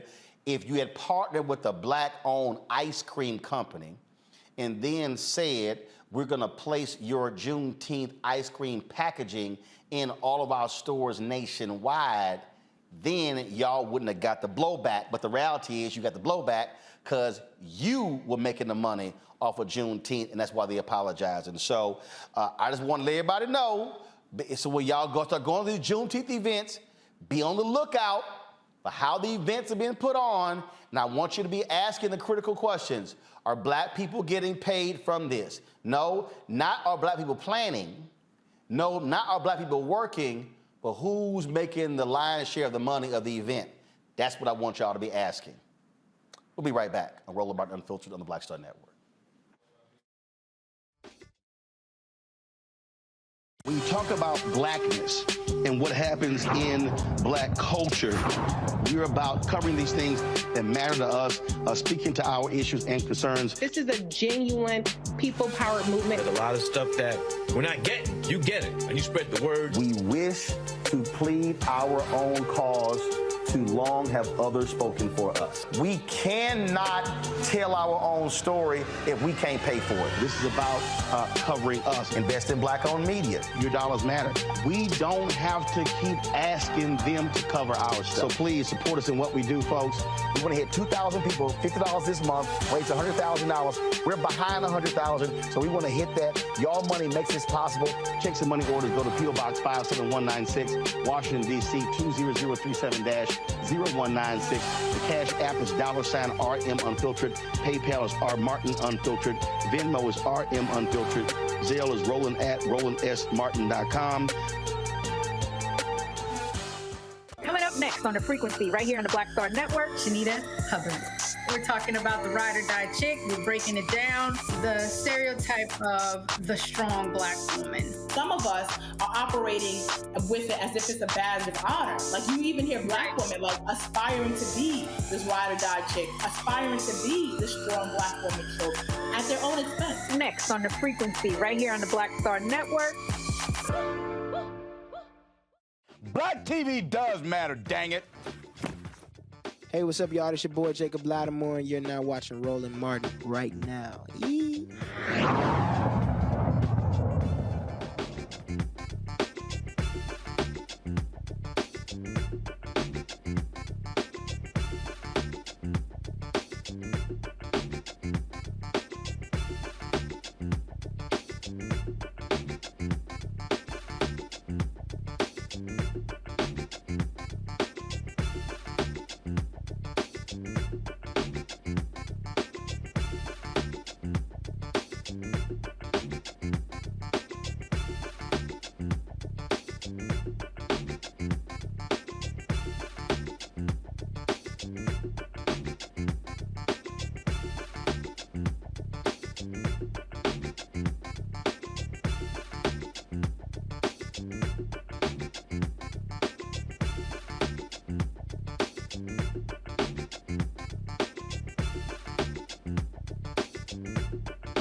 Mariah Cochran has been missing from Peru, Indiana since April 29th. The 17-year-old is 5 feet 10 inches tall, weighs 115 pounds with black hair and brown eyes. Anyone with information about Mariah Cochran should call the Taylor University Police Department at 765-998-5555, 765-998-5555. And also some sad news about one of our black and missing out of Florida. The body of 79-year-old Frederick Bacon has been found. Frederick went missing on Wednesday, May 17th. His body was found Friday. Manatee County, Florida Sheriff's Office is investigating Bacon's death and said no foul play is suspected. His death appears to be an accident, and certainly our condolences go out to the Bacon family. Louisiana jury finds a man not guilty of murder in an historic acquittal, sparking a fight to review Jim Crow verdicts. Evangelista Ramos, a black immigrant from Honduras, was acquitted of murder stemming from an arrest in 2014. Now, Ramos was convicted of a second-degree murder charge in the stabbing death of a woman. After a retrial, defense attorneys found DNA from two people. Neither Ramos was found. Was Ramos. The DNA was found under the victim's fingernails in Nora Ramos' apartment, where prosecutors argued the woman was killed. A non-unanimous jury initially convicted Ramos in 2016.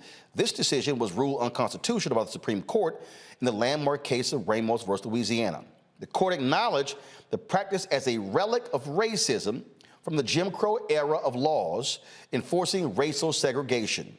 Louisiana state Democrats have a proposed bill establishing a commission to decide whether a verdict resulted in a miscarriage of justice and whether parole is warranted. Critics of the bill argued that mandatory new trials would strain the court system. Again, here you have folks, Joe, don't care about let's have righteousness with the law. Let's just keep folk locked up. This is why Louisiana is one of the most heinous states when it comes to criminal justice. Yeah, and the Louisiana situation for what did get accomplished as it pertains to this particular Supreme Court case, and let's be clear, it came down because of the Supreme Court. The job is not quite done because it's not retroactive. And that's what needs to happen, because the estimate is there may be 1,000 to 1,500 more people that are still in that situation and can't get something undone. There is always this very, very difficult tug as it pertains to exonerating people, because it actually, to prosecutors and to those that want to feel safe, it makes them feel less safe to know that they actually got it wrong, or for the system to publicly recognize that it got it wrong and that it got it wrong a lot. In any event, this particular one case is a good case because no one should be convicted without a unanimous jury verdict. And in some other states, they're trying to tinker with this some. If Ron DeSantis gets his way and some of these other guys get their way, we'll be dealing with this whole thing again. And so the work is not done. There's more to be done because there are more people that would potentially be free that should never have been convicted. And because this particular law is not retroactive, it just goes forward. You have a lot of people that are left in that gap and they got nowhere to go. And Randy, in fact, you have folks like Ron DeSantis, they want to repeal the First Step Act. They want those folks back in jail. They absolutely want them back in jail. That works for them. They don't want them to have any rights, and they certainly are not trying to even look. First of all, everyone wants to rewrite history and find a way not to even act as if we have this racist past. I mean, we know it's also present, but racist past. If you're saying we created these laws and we've made some mistakes, that would mean that they would have to acknowledge that those mistakes were also based on Jim Crow laws, based on race. And no one is, they don't want to do that. They just feel as if we should just go on like, that was a long time ago, let's go on, while there are people today sitting in jails that should not be in jail. But I guess Black lives don't matter more than administrative work. Mustafa? I mean, studies have shown us the injustices that exist. 5 to 10% of folks who have been incarcerated are actually innocent. Then you overlay it with Jim Crowism, you overlay it with these racial issues that happen inside of our legal system. It just makes sense to make sure that there is an opportunity to go back and take another look and make sure that people who are innocent are no longer spending 10, 20, 30, sometimes 40 years in prison. But of course, we know that there are individuals like Ron DeSantis and the former Trump presidency who will pardon folks and who also send out these messages that the people that they see value in, that they'll get them out of prison. But other individuals whom they don't see value in, they're willing to allow them to stay in there for decades. Indeed. All right, folks, some good news. Remember, we talked earlier about the 11-year-old kid in Mississippi, but how about Ralph Yarl? Remember, he was a young brother in Kansas City who was shot when he knocked on the wrong door there to pick up his sister. Well, over the weekend, Ralph, with his family, they attended a Memorial Day walk run to raise money for programs and services that support people who have suffered traumatic brain injuries.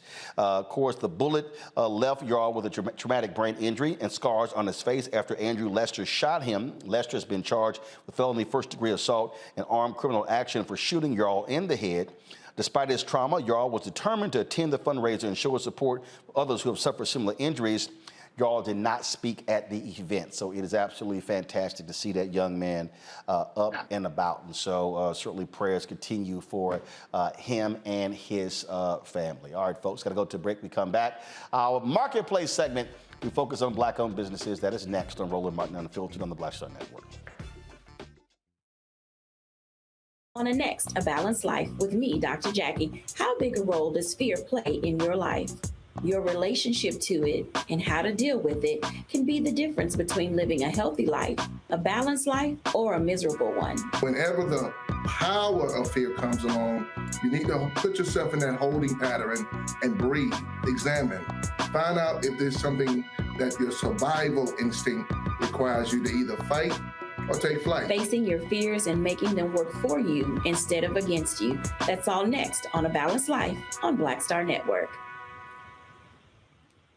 Next on the Black Table with me, Greg Carr. We welcome a towering intellect, activist, master theorist, prolific author, and unstoppable firebrand for champ.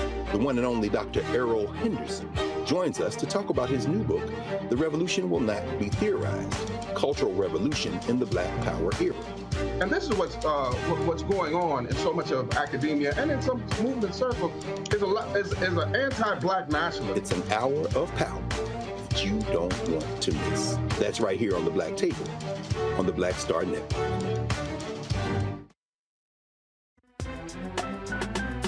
I'm Faraji Muhammad, live from LA.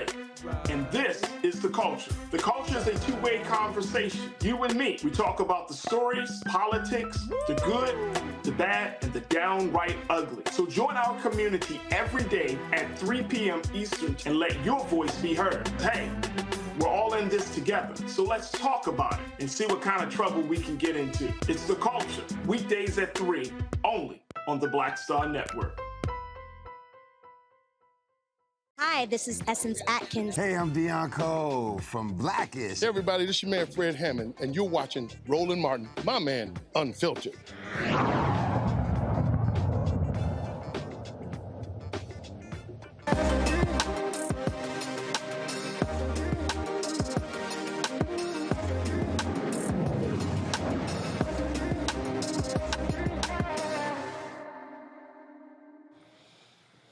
All right, folks, Ghana is one of the countries that dominates cocoa. Unfortunately, though, they don't actually get to make a lot of the money off of it because it goes out. And so one of the things that the president there stated was that they wanted to actually produce manufacture more of the cocoa. And so it was Ivory Coast in Ghana that they got together and they said, hey, we want folks to pay a premium for our cocoa, generate more money. Well, it's not just so, it's not always about the Swiss when it comes to making some great chocolate. There's a company called Cocoa Asante that Bill Livingston founded in 2018 after experiencing some chocolate while traveling abroad, and of course Ella Livingston, my apologies. Ella Livingston founded Cocoa Asante. He said, you know what, hey, let's bring this to the United States. Ella joins us from Chattanooga, Tennessee, and is the CEO of Cocoa Asante. Glad to have you on the show, Ella. So this is interesting here. And again, we talk about chocolate, we think in terms of Hershey's, we think in terms of Swiss chocolates, but without two African nations, you don't have cocoa. Exactly. And a lot of people don't realize that, but literally 70% of the world's entire cocoa supply comes from Ghana and the Ivory Coast. And look, you've had those two countries where the leaders have said, wait a minute, why are we people taking our cocoa, taking abroad, manufacturing, and then selling it back to us? We should be able to make money from it. And so this is an example of you creating a company saying, let's have, people of color, people of African descent, making money from cocoa that's coming from Africa. Exactly. And so that's been my goal since the very beginning. And so essentially what we're doing is right now we're making the final product. My goal is to become bean to bar, which means we're going to manufacture ourselves. We're going to do that here. And then we're going to, as we grow, we're going to move manufacturing back to Ghana. That's going to allow us to have an even bigger impact. Because right now the farmers receive literally less than 6% of all the revenue generated in the industry. And it's completely unfair. And in my family, my cousin who manages our farm, he has to have a full-time job just to make sure his family is okay. And so we want to make sure we're taking that process back home, making sure the money flows back home, making sure our farmers are paid more, and those who are manufacturing back home are also paid adequately. So let's walk. So this thing really blew up when TikTok food reviewer Keith Lee tasted your chocolate and sent out to his 11.2 million followers. And boy, that really put y'all on the map, huh? It really did.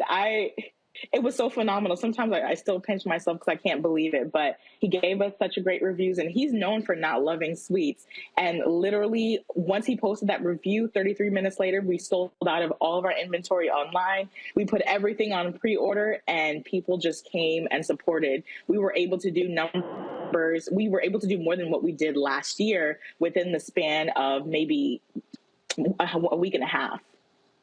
Wow, that is awesome there. So, all right, so first of all, so when you say where y'all are producing it, you're farming it, where is that actually taking place? So right now we don't have, just to be like completely transparent, we don't have the direct connection with Ghana. So becoming bean to bar means I'm going to have the equipment to be able to process it myself, source it from my family's farm. Once we do so, we're going to be one of the few companies in the world, chocolate companies that is fully vertically integrated like that, where we're sourcing from our very own farm. Your family's farm is located where? In Ghana, West Africa. Got it. So what area of Ghana? So we are in the Bompata, Kumasi area. So Kumasi is like the second capital of Ghana. Yep. And so we're like about 40 something minutes from there. And we have numerous plots of land kind of all over that region. Gotcha. All right. So y'all have land there. How large is your family farm there? Oh my goodness. Some of the farms are about 25 acres, 40 acres. Some of it is 10 acres. We're actually still surveying some of our land to make sure we're putting boundaries and we're able to account for all the land that we do have. But we have numerous acres all over the area. Wow, that is pretty cool there. And so your plan is to grow your cocoa there in Ghana, and then what? Ship it to the United States to manufacture it there in Tennessee? Yes, and manufacture it right here in Tennessee. This is a goal that we want to accomplish this year. Actually, we're looking to raise funds to be able to do that. And now my family actually currently already cocoa. So some of our farmland has been growing the plant for over 100 years now. But of course, I would love to expand that. Gotcha. All right. And so in terms of where your product's being sold now, are they in stores or only online? Majority is online. If you are local to the area in Chattanooga, Tennessee, you can find us at some independent owned grocery stores. We are working on kind of making it into some of the more nationally known grocery store chains, such as Whole Foods. So hopefully people will be able to find us, everywhere they are within the U.S. But right now, directly from our website. Let's see here. Let's go to my panel with questions. I will start with Randy. I just love that you are finding a way for us to grow our economy and keep the money within, the African diaspora. That is just powerful. What is the feedback you're getting as you're talking to, I don't know if you're talking to other farmers out there, but what is the feedback that you've gotten? It's been positive. Honestly, when I spoke to my cousin, he's the one who manages all of our family farms. And I told him, when you give me, when we make that transition to be bean to bar and you give me the price, don't try to give me a discount, because he has tried to give me discounts before. And I was just like, just charge double. Whatever you feel that number is that'll make it okay for you and your family. That's the price I want you to give me. And so to hear just how happy he was to receive that, it brought me a lot of joy, because that's how it should be. You shouldn't be struggling when you're working full time on a farm like that. I love that. I love that, because sometimes we can ask each other, like, man, can I get a hookup? So I love that you're going to pay him fairly. And that's how we build up as a community. Congratulations to you. Joe? Thank you so much. Kind of a related question. Are you finding that through your family and or through your business, you're getting a window on other industries where the same needs to be done? In other words, there needs to be more that actually ends up in Africa, that actually originates there. And are you finding that you're having, partners on this journey that are doing parallel things as it pertains to other foods or other products or things like that would come from Africa? Absolutely. So what I want to do with Cocoa Asante. Eventually, I want to move manufacturing back home, as I said earlier, and we want to be able to kind of create a model of processing cacao back home that can be not just by, us, but by other people, whether it's Ghanaians or people of the diaspora, or farmers who want to kind of process cacao themselves. And we wanted to spread not just to cacao, but other products. So we are finding that conversations are opening up with other people who are saying, hey, my family back home, we grow this product, or we have this on our farms, how can we apply that to what we're doing? And so I'm hoping to create somewhat sort of a model that can be replicated. Right, fantastic. And so I'm going to go to Mustafa. And we were talking about, Kumasi, of course. We were there in 2019. And this was, of course, one of the shopping areas there. It is a huge, hustling, bustling place where there are lots of goods and services, a lot of things happening there as well. And it really is a fantastic place. And people really don't understand. Again, as I said, the president of Ghana has made the point, really what you're talking about, where he said, hey, enough of us having all of these resources in the motherland, yet we're still the poorest country.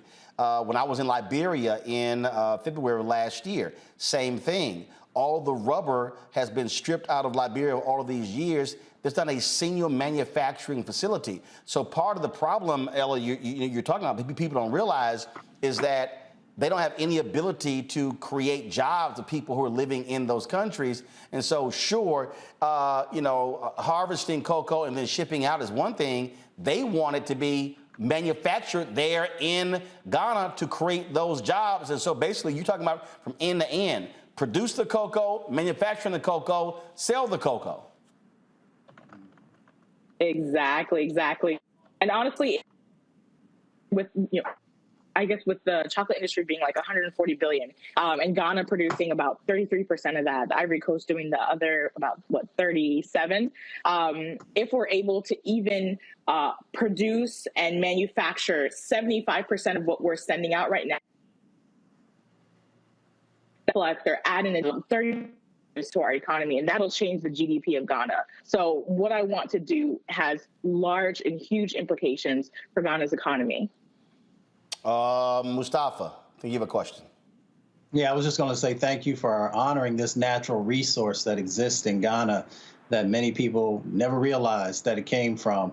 I'm curious, talking about your particular product, which ones are the ones that folks are really asking for, so that you have an opportunity to actually highlight those? Absolutely. So based off of the review, a lot of people are asking for flavors that Keith Lee had tried. 3 flavors every season. The ones that he tried are not available right now, but for what we do have, our most popular flavors are the ones with whiskey in them. So what you see in front of you, that Chattanooga whiskey bonbon, we try to highlight and support local Black women and veteran-owned businesses within that we create. So Chattanooga whiskey is local to our city. We've done one with Boozy Caramel with Uncle Nearest. That's a Black Tennessee brand. We've done Majesty Bourbon, another Black-owned Georgia brand. Black Girl Magic, we did one with their red wine, Black and women-owned. So we're really trying to highlight and support other businesses with the creation we make, and they're super popular, super decadent, super delicious. So this is a video on your Kickstarter page. So you're trying to raise about $10,000. What is that for? Is that for equity stake in the company? What are you trying to raise with the Kickstarter program? So now we put 10,000 because we had to play the algorithm game to try reach our goal and then get placed on the front page. But essentially the funds that we're looking to raise is it's going to sound crazy, but it's about $150,000 in order to purchase the equipment that we need to process cacao scale that we're at. The equipment, unfortunately, is not cheap. One piece of equipment can run you $30,000. And so we're looking to buy the entire set so that we can produce at capacity.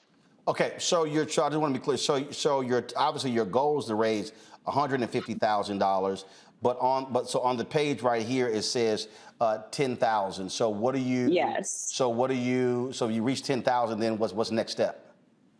So once you reach your goal, Kickstarter is great about highlighting businesses that seem to have a lot of support And so then they place you on their front page. You get more and more supporters. The great thing about Kickstarter is they don't cap you. So there have been companies that have raised 3,000% above what they initially went for. So that is somewhat my goal, is to go above and beyond. But with what we raise, we'll be able to, it might not be at the scale that we're at, but on a small capacity, be able to fulfill those awards, start processing on a small scale cacao from our family's farm. Like I said, it won't be enough to keep up with the capacity of what we're doing on the daily, but on a small scale, we'll be able to fulfill those rewards. So your eventual goal is to raise $150,000, and as a part of the Kickstarter, is this, and again, people asking questions, so is this offering equity in the company?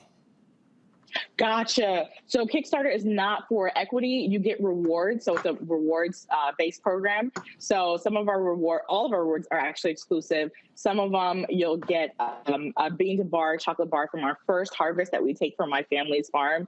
That's something that will never come back again. For one of the top rewards, we'll send you a small kit for you to make your own bar chocolate, and we'll provide the cacao beans. We'll provide a mini melanger for you, as well as some of the other ingredients that you'll need. And then you'll provide things like, sugar that you can access yourself. So we'll provide a kit for you to make your own bean and bar chocolate. So really exciting gifts. And we hope that people find value in what we're trying to provide with our rewards. Okay.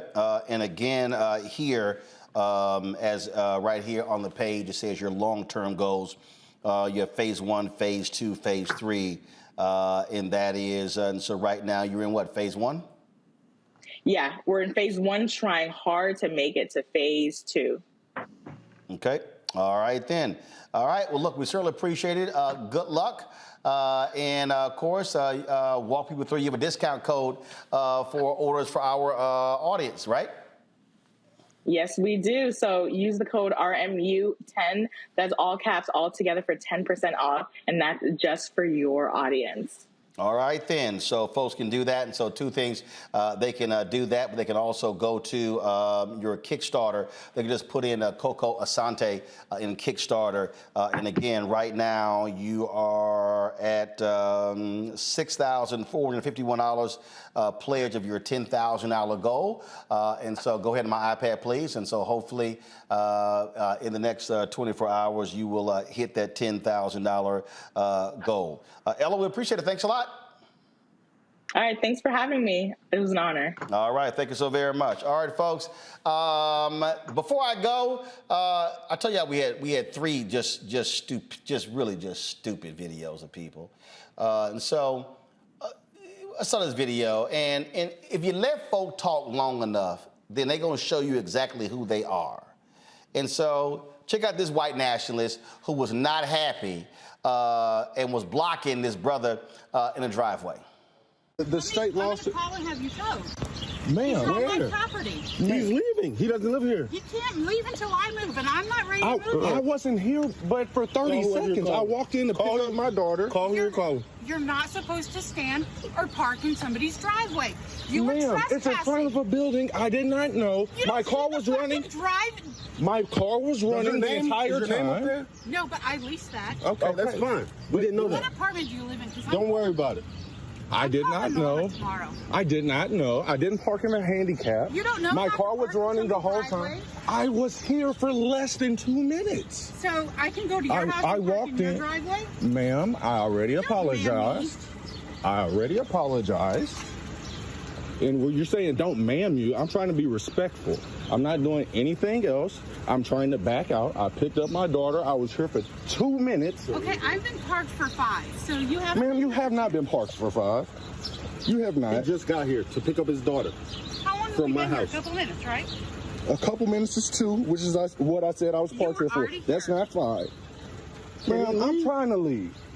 Well, I'm trying to get home. So get home then. Well, You're here. I can't because you're in my way. You're in my way. I want to back up. You being a Karen. This is my property. This whole complex is not your property. I'm not trespassing. I leased this garage. Okay, and that's fine. Trying to move. And I'm trying to move out the way. You're being a Karen. Do you not understand? All right. For 2 minutes, he can't pick up his daughter? No, that's not a parking spot. Okay. Can you move, and you're not in a parking spot. You're actually partially out in the fire lane. So let's film that. How about we do that? No, you're entitled. That's right, because I'm white. We rule. Oh, okay.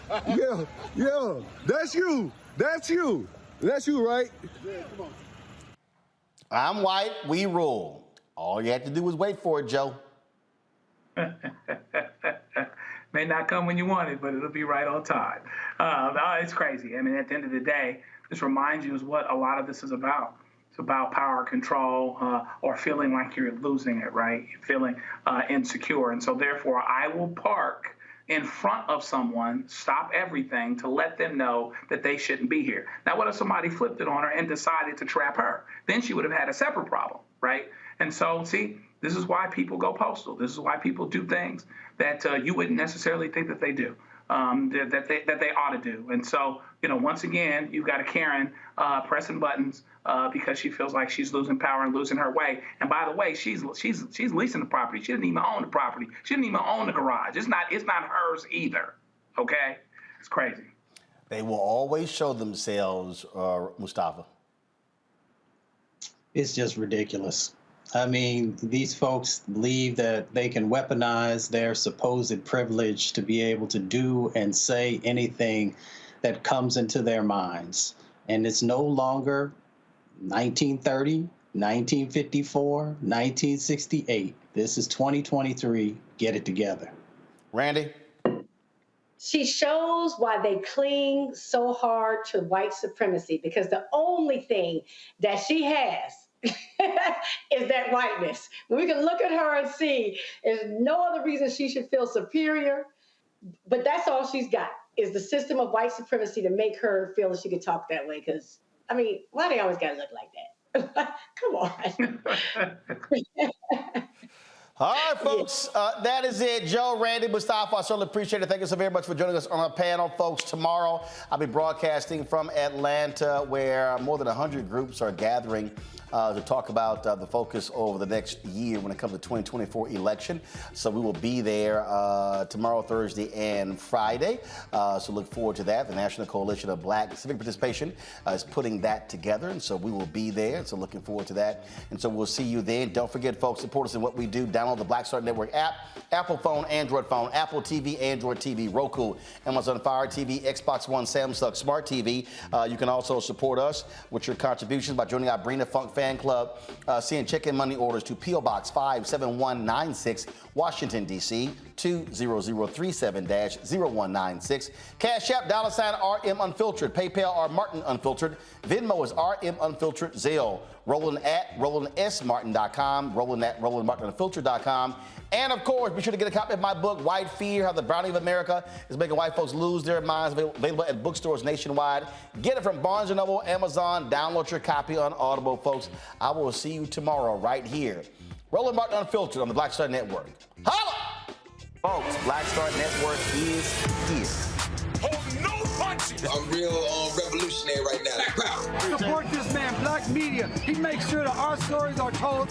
Thank you for being the voice of Black America, Roland. Stay black. I love y'all. All momentum we have now, we have to keep this going. The video looks phenomenal. See, this difference between Black Star Network and Black-owned media and something like CNN. You can't be Black-owned media and be scared. It's time to be smart. Bring your eyeballs home. You dig? Pull up a chair. Take your seat. The Black Tape with me, Dr. Greg Carr, here on the Black Star Network. Every week, we'll take a deeper dive into the world we're living in. Join the conversation only on the Black Star Network. Hi, I'm Dr. Jackie Hood Martin, and I have a question for you. Ever feel as if your life is teetering and the weight and pressure of the world is consistently on your shoulders? Well, let me tell you, living a balanced life isn't easy. Join me each Tuesday on Black Star Network for A Balanced Life with Dr. Jackie. We're all impacted by the culture, whether we know it or not. From politics to music and entertainment, it's a huge part of our lives, and we're going to talk about it every day right here on The Culture with me, Faraji Muhammad, only on the Black Star Network. I'm Deborah Owens, America's Wealth Coach, and my new show, Get Wealthy, focuses on the things that your financial advisor and bank isn't telling you, but you absolutely need to know. So watch Get Wealthy on the Black Star Network.